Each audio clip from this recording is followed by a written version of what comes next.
All right, welcome back. Today we're back to Scotch. Yes. Yes. Yes. Yes. You know what? I would not argue if we just called it the Scotch Pulp. Yeah, I agree.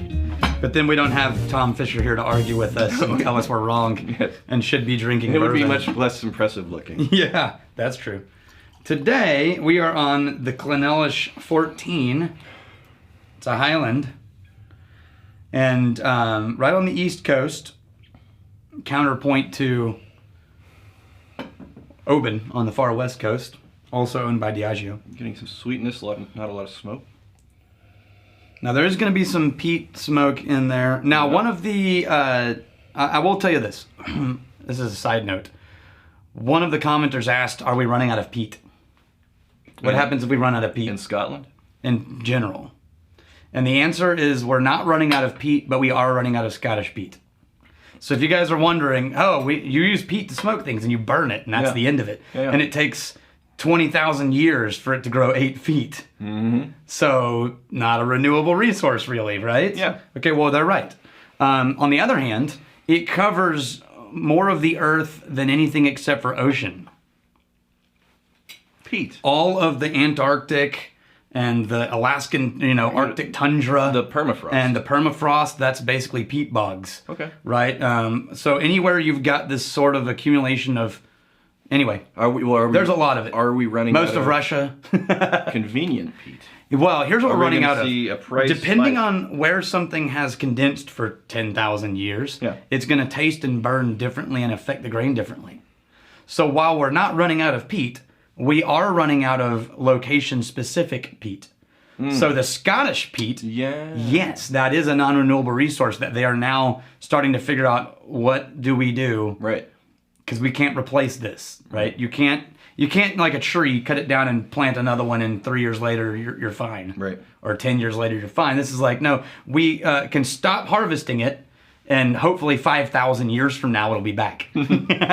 So yes, there's a problem, and yes, Scotland is looking into ways to conserve peat and not use it as much and maximize the smoke they do have. But it's not the only peat we have. But it's not the only peat in the world. Now, will Scottish, you may not know this, will Scottish peat be substantially different than something you would get in the tundra or in Russia? Yeah, of course, because what it's been collecting. Yeah. Right, think of it like this. If you've ever eaten barbecue, okay, then you know that mesquite smoked barbecue tastes totally different than hickory or than live oak smoked barbecue, whatever. Vinegar-based, mustard-based. Oh, that's a sauce.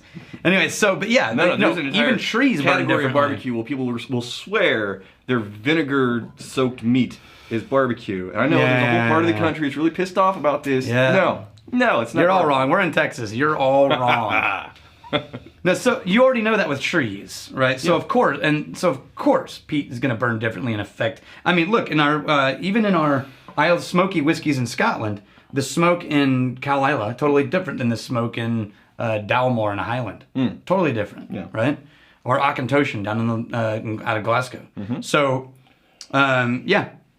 hopefully that answers the question. It's a problem, but not an end game. Yeah, it's not a problem. Probably some solutions. Now, the good news is, with global warming, we'll have access to a ton of peat in Antarctica any day now. I'm buying a Hummer. Yeah.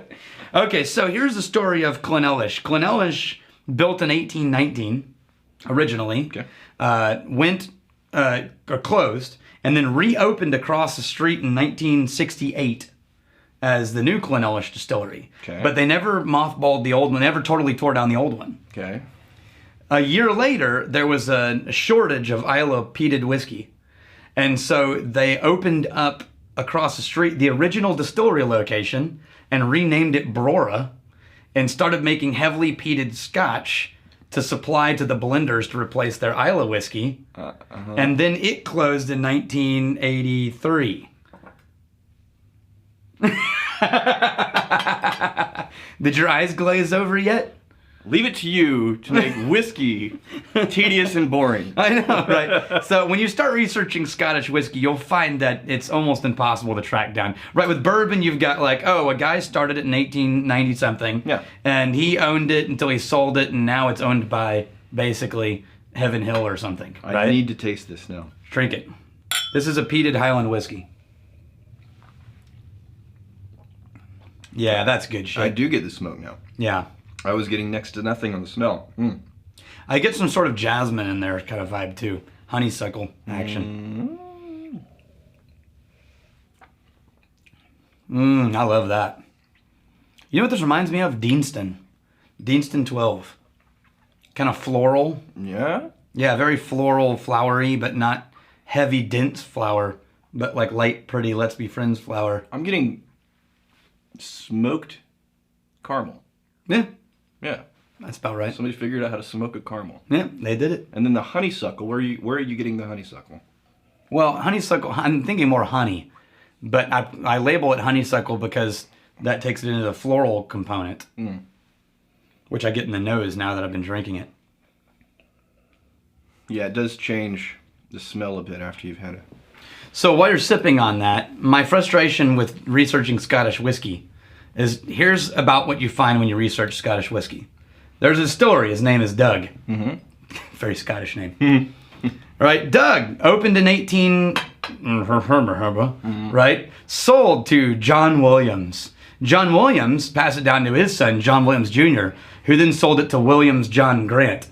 Williams John Grant later sold it to a friend of his, Grant Williams, who was then willed into his best friend, Williams John, and then Grant Williams John and Sons, a company who originally owned it 3 generations before, bought it and brought it back into the family. And right, this is basically how Scottish distillery... You need a family tree to figure out a distillery. It's insane. It's insane. And so it's really complicated. It's not just like, hey... Those generations to our current day where that distillery is owned by Doug. Yeah, it's owned by Doug. But see, that's what happens when you have whiskey distilleries that have been functioning for 200 years. Right? The lineage gets complicated. And so this one's fun. Now, Clynelish, this is the first time they released a 14, I think, was 2002. Yeah. But because they were predominantly making whiskey for blending companies. So mostly their products went to big blending companies to use in their blends. And then they started releasing single malts. I would describe this as a full whiskey. It's got some layers, some complexity. It has at least the minimal amount of smoke that I require for it to be one of my most liked whiskeys. But it's still sweet. Yeah, it's not giving up on the sweetness. It's very candy. See, I'm not completely against there being a sweet whiskey as long as there's more interesting things going on underneath that. Fair enough. Yeah. Now, since it's 14, I'm going to take a little water before we end this thing. Even though we've rambled on. Point taken. Did it change? Oh, it got good. Well, it was already I love with scotches. With scotches, you get the oils to come out. It was already good. With water. You don't really get that in a lot of American whiskeys. Possibly because they're younger. Yeah. I will tell you tomorrow, the whiskey's going to kick your ass. So be prepared. Challenge accepted. Yes. Till then, may your crazy stay this side of legal, and may you return to us before we have time to miss you. Cheers.